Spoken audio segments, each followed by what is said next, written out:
Politica in fermento in vista delle europee, considerato che appare palese già per tutti come siano in campagna elettorale. In casa DC i rumor danno adesso possibile una nuova alleanza con Italia Viva, ma il leader Cuffaro si premura a smentire. Con la Lega abbiamo solo buoni rapporti politici in Sicilia e non ci sarà alcun accordo con Italia Viva.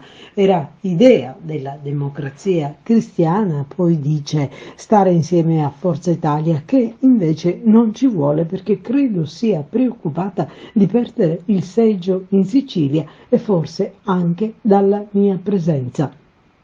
E poi evidenzia non ci sarà alcun accordo elettorale per le europee. Continueremo a lavorare perché possa esserci una lista autonoma dei popolari.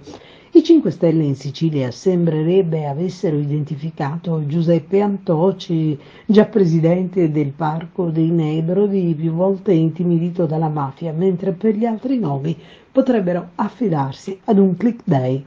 Gli azzurri sono riuniti a congresso a Roma, è il primo nazionale senza Silvio Berlusconi, si eleggerà il segretario e 4 vice segretari.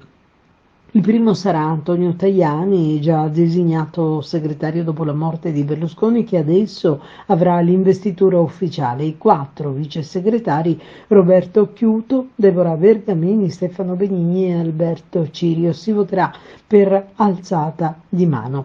Altra sfida sarà quella per stabilire chi sarà il sostituto in caso di impedimento del segretario.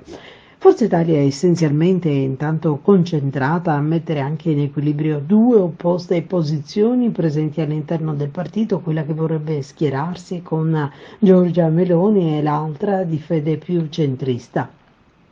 E se la discesa in campo di Silvio Berlusconi ebbe come incipit "l'Italia è il paese che amo", per Tajani, che non nasconde che questo sia il discorso più difficile della sua vita, l'affermazione è "questa è la mia famiglia, quella a cui ho dedicato 30 anni della mia vita", e sottolinea che Forza Italia è un partito che vuole conquistare lo spazio esistente tra Meloni e Schlein.